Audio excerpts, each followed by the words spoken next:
මධ්‍යම කඳුකරේ සීතල නිම්නය වතුයාය සෑම විටම අද්භූතය. එහි ඇති පැරණි බංගලාව වසර 100කට වඩා පැරණි රහස් රැසක් දරාගෙන සිටින්නාක් මෙන් නිශ්ශබ්දව වැතිර සිටී. මහගෙදර පැරණි බිත්ති අතරින් නිරන්තරයෙන් ඇසෙන වැහි බිඳුවල රිද්මය පාළුව තවත් තීව්‍ර කළේය. අමායා කවුළුව අසල හිඳගෙන ඈතින් පෙනෙන තේ පඳුරු අතරින් මතුවන මීදුම දෙස බලා සිටියාය. 22 විරිදිවියේ පසුවන ඇය තම ජීවිතයේ තීරණාත්මක සන්ධිස්ථානයකට පැමිණි සිටියාය. ඈතින් ඇසෙන නලා හඬත් සමග අමායාගේ සිත අතීතයට දිව ගියේය. ඇය හැදී වැඩුණි මේ හුදකලා බංගලාවේය. ඇයට වයස අවුරුදු 12දී ඇගේ පියාගේ සමීපතම මිතුරාගේ අභාවයෙන් පසු ඔහුගේ පුත්‍රයා වූ සහන්ව මේ නිවසට රැගෙන එන ලදී.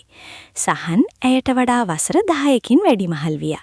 ඔහු අමායාගේ ළමා කාලයට වර්ණ එක්කල ඇයට ලෝකයේ දෙස අලුත් විදියකට බලන්නට ඉගෙනු සොඳුරු තරුණයා විය. අමායා තාත්තා කිව්ව සහන් දැන් එයි කියලා. සාලේට ගිහින් බලන්න පිළිගන්න ලෑස්තිද කියලා. තම මවවන සුමනාගේ හඬින් අමායාගේ සිතවිලි බිඳී ගියේය. වසර 10කට පසු ඒ නම නැවතත් නිවස පුරා ඇසෙන්නට පටන්ගෙන ඇත. සහන් 10 අවුරුද්දකට පෙර කිසි කෙකුට නොකියා විදේශගත විය. ඔහු යන්නට ගියේ ඇයිදැයි අමායා එවකට දැන සිටියේ නැත. නමුත් අද ඔහු නැවත පැමිණෙන්නේ පරිණත මිනිසෙකු ලෙසිනි. හදිසියෙම මිදුලට කළු පැහැති ජීප් රථයක් ඇතුළු විය. ඉන් බැසා ආවේ හැඩි දැඩි නමුත් බැල්මෙහි කිසියම් গুপ্ত බවක් රැඳි තේජවන්ත මිනිසෙකි. ඔහු සහන්‍ය. අමායා සාලේ කෙළවරක සිට ඔහු දෙස බලා සිටියාය. ඔහුගේ බැල්ම අමායා වෙත යොමු වූ මොහොතේ කාලය නතර වූවක් මෙනි. ඒ බැල්ම සාමාන්‍ය හිතවතෙකුගේ බැල්මකට වඩා ගැඹුරු කිසියම් ආත්මීය බැඳීමක් සොයන බැල්මක් විය. ඔවුන් අතර තිබූ අඟල් කිහිපයක පරතරය විශ්වයක් තරම් විශාල බවත්, එහෙත් ඒ නිහඬතාවයේ තුර දහසක් දේ කියවෙන බවත් ඇයට වැටහුණි. සහන් නිවසට පැමිණි දින සිට බංගලාව පුරා අමුතුම ආකාරයේ නිශ්ශබ්දතාවයක් රැජවිය. ඔහු වඩිපුර කතා කළේ නැත. ඔහු රැගෙන කුඩා ලී පෙට්ටියක් නිතරම ඔහුගේ මේසේ මත තිබුණි. එය සෑම විටම අගුළු දමා තිබූ අතර සහන් කිසිවෙකුට එය ස්පර්ශ කිරීමට ඉඩ දුන්නේ නැත. අමායා තුල වූ කුතුහලය දිනෙන් දින වැඩි විය. දිනක් සවස වැස්ස මදක් අඩු වූ වෙලාවක සහන් වත්තේ කොනක ඇති පැරණි බංකුව මත හිඳගෙන සිටියේය. අමායා ඔහුට තේ රැගෙන ගියාය. සහන්, ඇයි ඔය පෙට්ටිය හැම වෙලේම වහලා තියෙන්නේ? ඇය මෘදු ලෙස ඇසුවාය. සහන් ඇය දෙස බලා මන්ද සිනහවක් පෑවේය. අමායා, සමහර මතකයන් තියෙනවා. ඒවා විවෘත කළොත් හදවතේ තුවාල ආයෙත් පෑරෙන්න පුළුවන්. ඒත් ඊ මතකයන් තමයි මාව අද මේ ඉන්න තැනට අරන් ආවේ. සහන් තේ කෝප්පය ගන්නා විට ඔහුගේ ඇඟිලි අමායාගේ අතේ මදක් ස්පර්ශ වියා. ඒ මොහොතේ ඇය තිගැස්සුනේ නොදන්නා විදුලිසරයක් සිරුර පුරා ගලා ගියාක් මෙනි. ඔවුන්ගේ දැස් එකිනෙකට යාවූ අතර අවට ඇති සියල්ල අඳුරු වී ඔවුන් දෙදෙනා පමණක් ඉතිරි වූවක් මෙන් ඇයට දැනුනි. එය වචනයෙන් විස්තර කළ නොහැකි ආත්මයන් දෙකක් අතර සිදුවන ගනුදෙනුවක් බදු විය. එදින රාත්‍රියේ මහා වැස්සක් ඇදහැළුණි. අකුණු ගසන හඬට මුළු මහා ගෙදරම දෙදරන්නට විය. හදිසියේම විදුලිය විසන්දි වූ අතර මුළු නිවසම අඳුරේ ගිලි ගියේය. අමායා ඉටිපන්දමක් සොයා සහන්ගේ කාමරය අසලින් යන විට දොර මදක් විවෘතව ඇති බව දුටුවාය. සහන් ලී පෙට්ටිය විවෘත කර පැරණි ඡායාරූපයක් දෙස බලා සිටියේය. ඔහුගේ දැස්සක කඳුලක් දිලිසෙනු ඇය දුටුවාය. අමායා, එන්න එතුළට. සහන් ඇයව දුටුවේය. ඇය බියෙන් පියවරක් තැබුවා. ඇයි ඔබ තනිවම මේ අඳුරේ? මේ ඡායාරූපයේ ඉන්නේ මගේ අම්මා සහ තාත්තා. ඔවුන් මිය ගිය පසු මට ඉතිරි වුණේ මේ මතකයන් විතරයි. මම මේ පවුලට ආදරය කළා. ඒත් මම හැමදාම හිතුවේ මම මෙතනට අයිති නැති කෙනෙක් කියලා. මම 10 අවුරුද්දකට කලින් ගියේ මගේම අනන්‍යතාවය හොයාගෙන. ඔහු පවසන විට ඔහුගේ හඬ බිඳී ගියේය. අමායාට ඔහුගේ වේදනාව තදින්ම දැනුනි.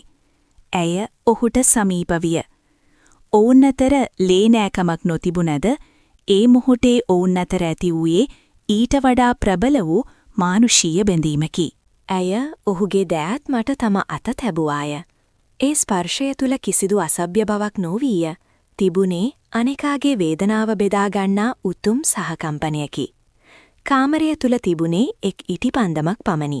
එහි මන්ද ආලෝකය බිත්තිය මත විශාල සෙවණැලි නිර්මාණය කළේය. ඔවුන් දෙදෙනා එකිනෙකාට සමීපව කතා කරමින් සිටි අතර බිත්තිය මත වූ ඔවුන්ගේ සෙවණැලි එකිනෙක ලං වී මෘදුව මුසුවනු පෙනුනි. සහන් අමායාගේ මුහුණට වැටි තිබූ කෙස් රොදක් මෘදුව ඉවත් කොළේය.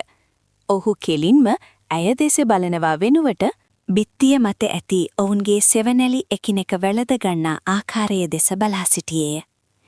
ඒ සෙවණැලි හරහා ඔවුන්ගේ නොකියවුණු හැඟීම් නිදහසේ ගලා ගියා අතර කාමරය තුල වූ සීතල වාතය ඔවුන්ගේ හදවත්වල උණුසුමෙන් පිරී ගියේය.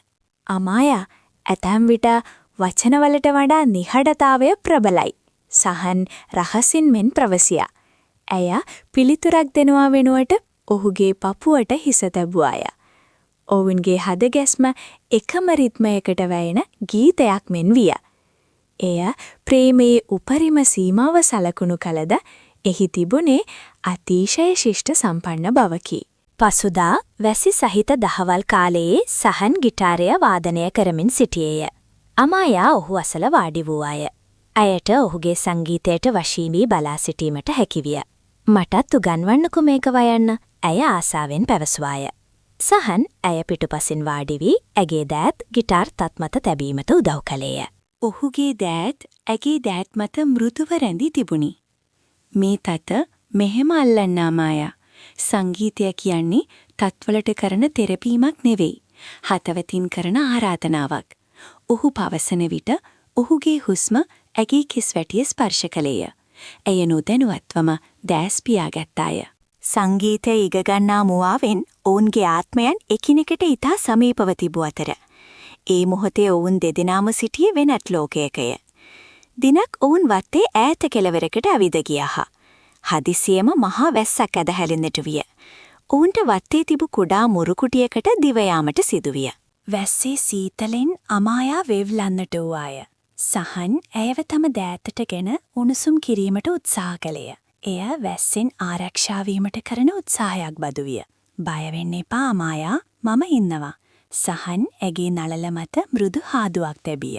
ඒ මොහොතේ අමායාට දැනුනේ මුළු ලෝකයෙන්ම තමා ආරක්ෂිත බවයි. වැසි බින්දු වහලයට ගසන රිද්මයත් ඔවුන්ගේ උණුසුම එකිනෙකට මුසුවීමත් තුළ අපූරු ආත්මීය සංගීතයක් මෙවුණි. අමායාගේ පියාට අහඹු ලෙස සහන්ගේ ලී පෙට්ටිය විවෘතව තිබියදී හමු විය. එහි තිබූ ලිපිය කියවූ ඔහු මහත් කෝපයට පත්ලිය. එය සහන්ගේ පියා සහ අමායාගේ පියා අතර තිබූ පැරණි ව්‍යාපාරික ගනුදෙනුවක් පිළිබඳ රහසකි. සහන්, උඹ මෙච්චර කල් මේ රහස හංගගෙනද හිටියේ? මම උඹව මගේ පුතෙක් වගේ හැදුවේ. ඔහු කෑගැසුවේය. මුළු නිවසම එකම යුද පිටියක් විය. සහන් නිහඬව ඒ සියල්ල දරාගත්තේය. ඔහු නැවතත් නිවසින් පිටව යාමට සූදානම් විය. තාත්තේ, සහන් කිසිම වරදක් කළේ නැහැ. ඔහු මේ රහස හැංගුවේ පවුලේ සාමය වෙනුවෙන්. මම සහන් එක්ක යනවා. මම ඔහුට ආදරෙයි. අමායා නිර්භීතව පැරසුවාය.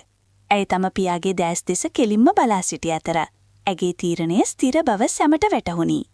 සහන් ඇය දෙස බැලුවේ කෘතඥතාවයෙන් සහ දැඩි ප්‍රේමයෙනි. ඔවුන් නිවසින් පිටව යන විට අමායා අතේ තිබූ වතුර වීදුරුව අතින් ගිලිහි බිම වැටි කුඩු වී ගියේය. එම වීදුරුව බිඳී යාම ඔවුන්ගේ පැරණි ජීවිතය සහ සමාජ සම්මුතියින් බිඳී යාමේ සංකේතයක් විය. විසිරුණු වීදුරු කැබලි අතරින් ඔවුන්ගේ නව ජීවිතය දෙසට යන මාවත පෙනෙන්නට තිබුණි. සහන් ඇගේ අත තදින් අල්ලා ගත්තේය. ඔවුන් පිටුපසින් සීතල නිම්නය මීදුමෙන් වැසී යද්දී ඔවුන් දෙදෙනා නොදන්නා නමුත් නිදහස් අනාගතයක් දෙසට පිය නැගූහ. නගරේ කුඩා මහල් නිවාසයක ඔවුන් තම අලුත් ජීවිතය ආරම්භ කළහ. සහන් දැන් හුදෙක් අමුත්තෙකු නොවෙයි. ඔහු ඇගේ ලෝකයම විය. රාත්‍රියේ සඳ එළිය කාමරයට වෙටී තිබුණේ. ඔවුන් දෙදෙනා කවුළු අසල හිඳගෙන සිටියහ. ඔවුන්ගේ සෙවණැලි බිත්තිය මත නැවතත් එකිනෙක මුසු වී තිබුණි. සහන් ඇගේ දෑස් දෙස බලා කිසිවක් නොකියාම ඇගේ හිස අත ගෑවීය.